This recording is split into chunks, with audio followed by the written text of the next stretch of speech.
ত্রয়োদশ নির্বাচন কি সাজানো? নির্বাচন কমিশন নিয়ে এনসিপির গুরুতর অভিযোগ।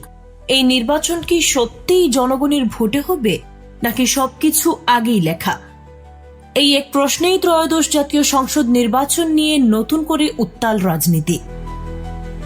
এই প্রশ্ন সামনে এনে কড়া ভাষায় অভিযোগ তুলেছেন জাতীয় নাগরিক পার্টির সদস্য সচিব আক্তার হোসেন। জাতীয় পার্টিকে নির্বাচনে নিয়ে আসা, তার মতে জাতীয় পার্টিকে নির্বাচনে অংশ নেওয়ার সুযোগ দেওয়া কোনো স্বাভাবিক রাজনৈতিক সিদ্ধান্ত নয়, বরং এটি একটি পরিকল্পিত এজেন্সির খেলা।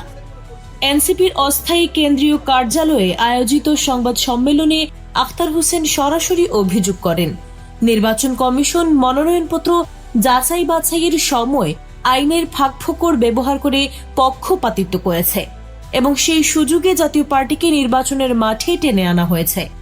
তার দাবি অনুযায়ী এটি আসলে একটি নির্দিষ্ট রাজনৈতিক শক্তিকে পুনর্বাসনের কৌশল, যার মাধ্যমে আবারও পুরনো ক্ষমতার কাঠামোকে টিকিয়ে রাখার চেষ্টা চলছে।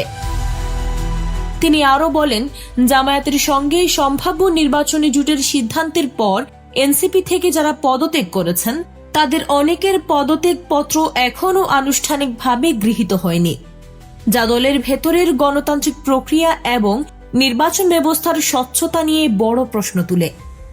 একই সঙ্গে তিনি স্পষ্ট করেন, এই জোটে আসন ভাগাভাগি কিংবা সরকার গঠনের সুযোগ পেলে প্রধানমন্ত্রী কে হবেন সে বিষয়ে এখনও কোনো চূড়ান্ত আলোচনা বা সিদ্ধান্ত হয়নি। আক্তার হোসেনের ভাষায় এটি একটি ডিজাইন ইলেকশন, যেখানে ভোটের আগেই ফল নির্ধারণের চেষ্টা চলছে। তিনি জোর দিয়ে বলেন, বাংলাদেশের জনগণ কোনো সাজানো নির্বাচন, কোনো এজেন্সির খেলা কিংবা পর্দার আড়ালের সিদ্ধান্ত মেনে নেবে না।